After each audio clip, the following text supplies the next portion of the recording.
lançando sobre ele toda a vossa ansiedade, porque ele tem cuidado de vós.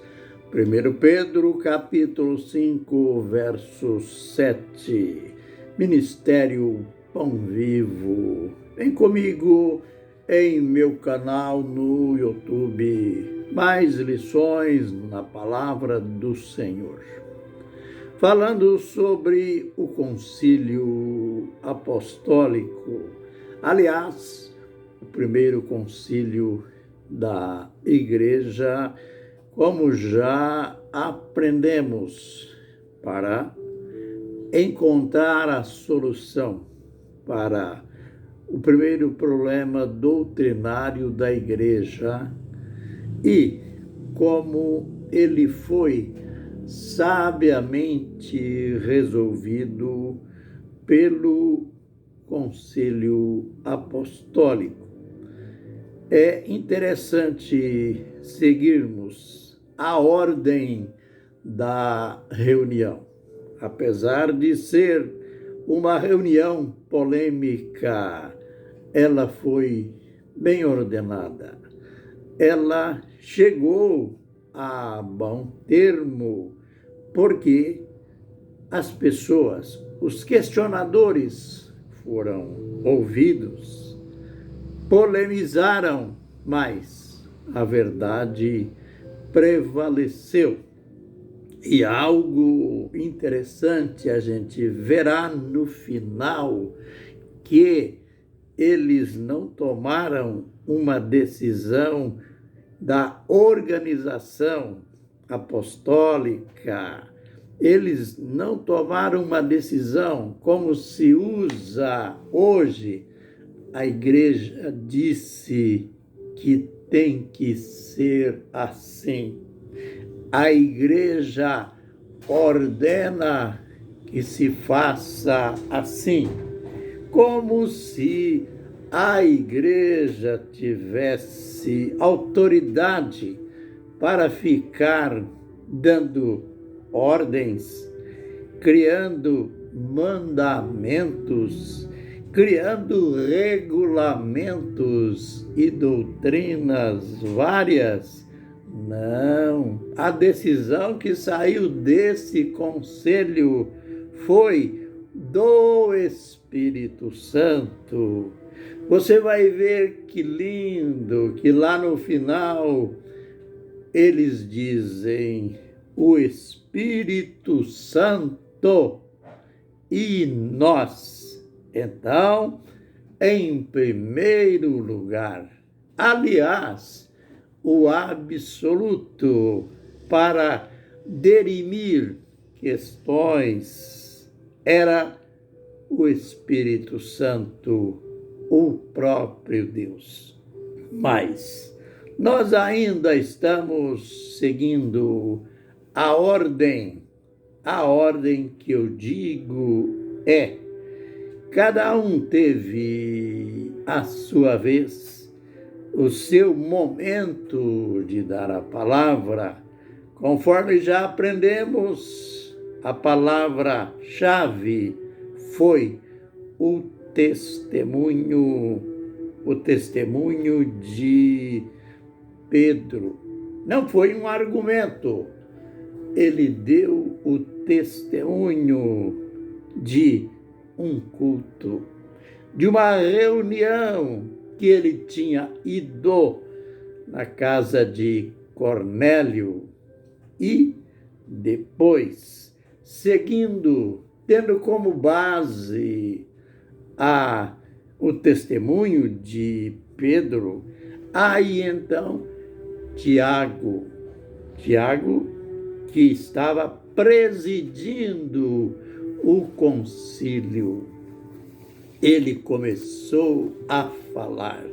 E é incrível que a palavra dele foi sequenciada e baseada no testemunho do apóstolo Pedro.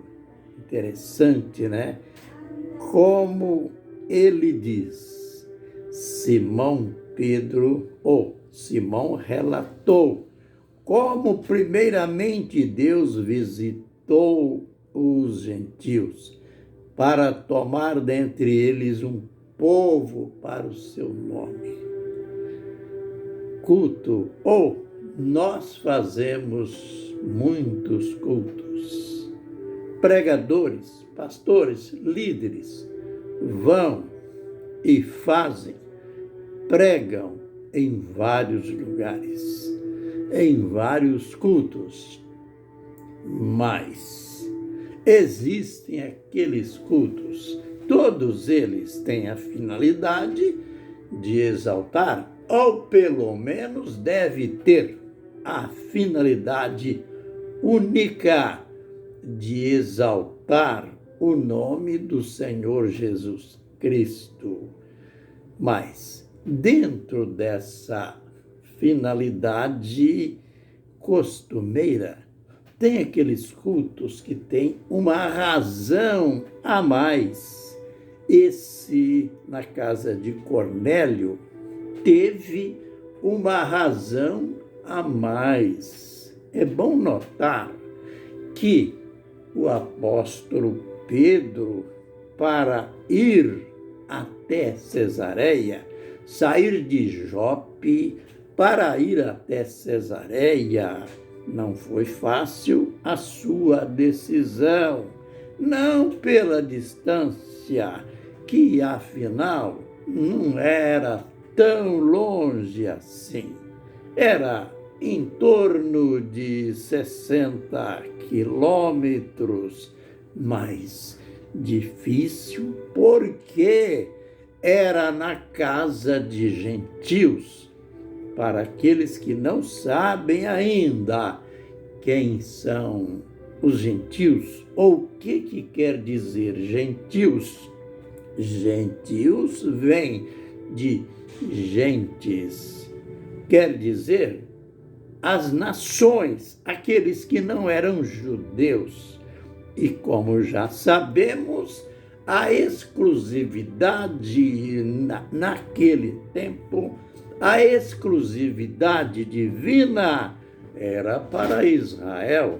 Israel, povo escolhido. E, afinal de contas, os judeus prevaleceram desse exclusivismo que acabou se tornando em egoísmo, orgulho. Então, não foi fácil para Pedro aceitar.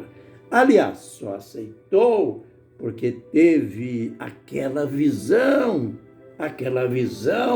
um tanto exótica.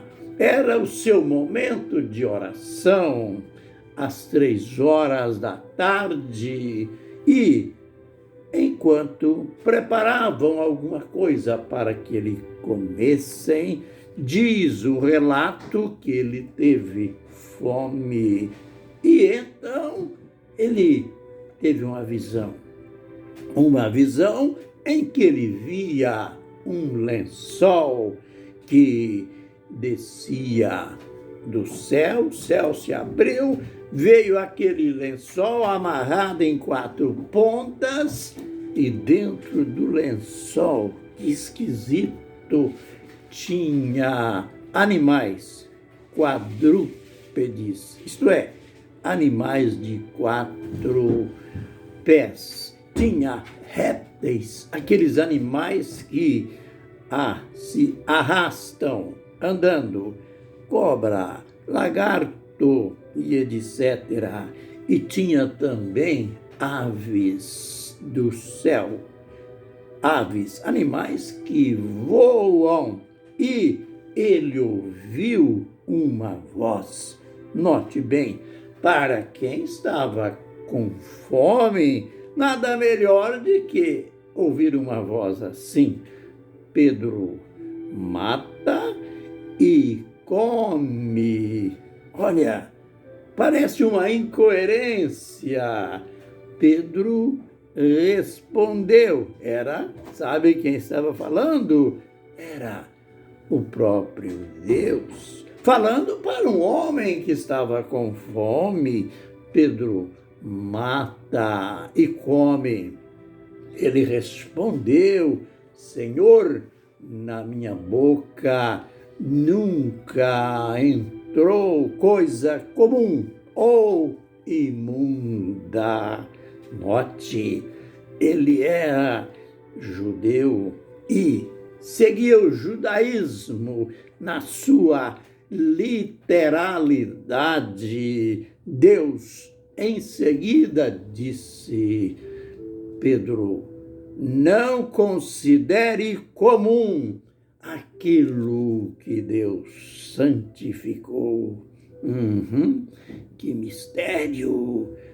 Pedro até ali não sabia o que significava aquilo ali. Ele, que era proibido até ali comer daqueles animais, agora Deus dizendo que aqueles animais que para o apóstolo Pedro era imundo, Deus tinha santificado. Mas, sabem, Deus não estava falando de animais. Deus estava falando ali dos gentios. Aqueles animais representavam algo relacionado com o culto, com a ordem que Deus daria ao apóstolo. Mais tarde, Deus o avisa: olha, vai chegar alguém aí com convite, com chamado para você. Siga esses homens. E isso aconteceu. E ele foi em direção à casa de Cornélio. Esse culto tinha uma finalidade. Ele indo, Cornélio, com aquela alegria de receber uma visita especial, ele com seu dinamismo, ele que já era um homem espiritual, ele foi encontrar o apóstolo lá no pátio da casa. Cornélio era aquele homem que temia a Deus, piedoso, dava esmolas, orava e teve aquela visão. Enfim, era um homem espiritual, sabia tudo, quase tudo. Ele só não sabia de uma coisa. Quando ele foi chegando, Cornélio ajoelhou-se diante dele e Pedro pegou na mão de Cornélio e levantou-o e disse: levanta-te, também sou homem. Que lição, né? E ele era espiritual, mas ele não sabia que adoração, prostração em sinal de adoração não se faz diante de homens, mas só diante de Deus. A gente verá no vídeo posterior que Tiago começou certinho esse culto, isso que Pedro acaba de dizer. Essa ida dele na casa de gentios foi porque Deus vai tirar dentre os gentios um povo para o seu nome. Fiquem na bênção e na graça do Senhor. Amém e amém.